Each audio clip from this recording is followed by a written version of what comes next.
आज अत्यंत ऐतिहासिक दिन जो भाव में माननीय मुख्यमंत्री भद्रक रे मेडिकल कॉलेज स्थापन निमंते ओडिशा स्वास्थ्य सेवा को एक विशेष दिग को नवापाई दीर्घ दिन जो दाबी थिला, दीर्घ दिन प्रतीक्षा थिला, दीर्घ दिन अपेक्षा थिला।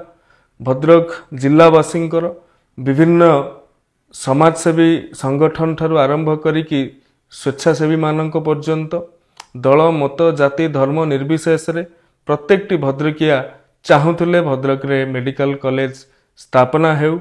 दीर्घ 2 दशंधिर ये आंदोलन केते थर जे भद्रक बंद रे रूपांतरित होईची, केते थर जे विभिन्न ब्लॉक मानकरे सेतिपाई आंदोलन डाकरा दिया जाईची, केते जे साधारण सभा होईची। एही अवसर रे मुख्यमंत्री स्वास्थ्य सेवा मिशन माध्यम रे भद्रक रे मेडिकल कॉलेज स्थापन पाई माननीय मुख्यमंत्री आज बजेट रे घोषणा करिसेंती। 1 मास मध्यरे तार संपूर्ण डीपीआर प्रस्तुत करा जाय कि केउ भली भाव रे ताहा स्थापन करा जिवो, सेतिपाई सविशेष विवरणी और निर्देश दवा पाई एक टास्क फोर्स गठन करिवा पाई मध्य निर्देश दैछंती। मु माननीय मुख्यमंत्री को धन्यवाद ज्ञापन करूछि।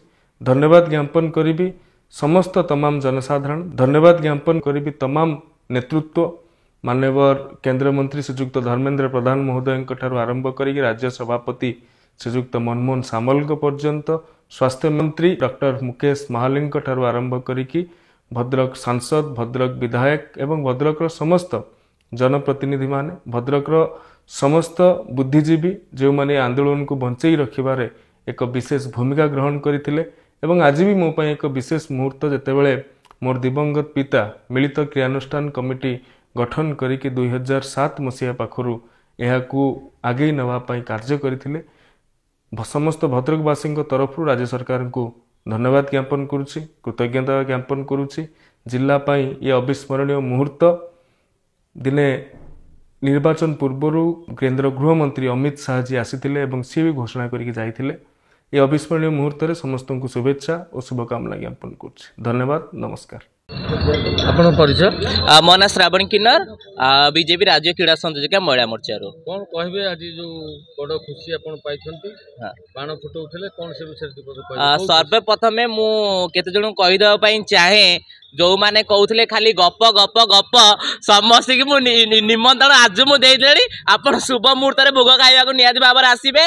सीतम शेखर महापात्र जो कथा कुहे सेईटा से करे। आपण माने जानी थे केत जन मते फोन कर श्रावणी खाली मिचर खाली सोशल मीडिया रे पोस्ट कर आज तार सत्य ताल तो मुझे इनवाइट दिया गला। आपण माने आसीबे भोग खाइबे। भद्रकवासी सी जड़े माने सेवक हिसाब रे जगी बसी सेवक हिसाब रे सेवक करने आसी राजगादी रे बसिया आसी नाती कि माने भाषण मारिया आसी नाती से लोक मानकर सेवा करने आसी आम मानक समस्त जनता सेवा करने आसी से हृदय सीताम शेखर महापात्र को धन्यवाद।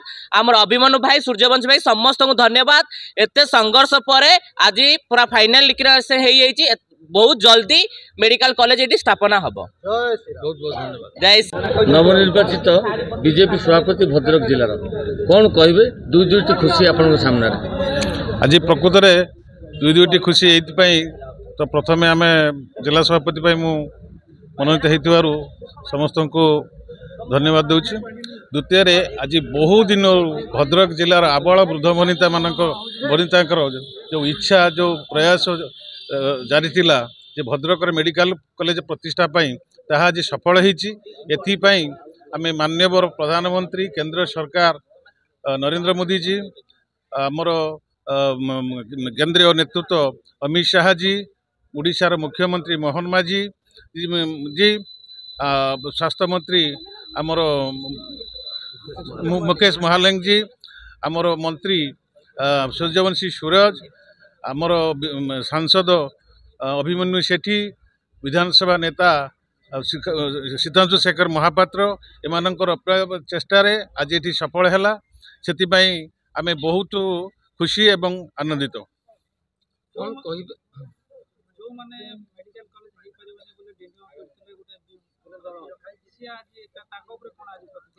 नहीं, भारतीय जनता पार्टी जितेबले जोटी जहाँ प्रतिश्रुति देती प्रत्येक राज्य हो देश में जेकोसी कार्य हो ताको सी निष्ठार सहित करी तार ପ୍ରତିଫଳିତ କରିଛି ଏବଂ ଏହା ଏକ ଜ୍ୱଳନ୍ତ ଉଦାହରଣ।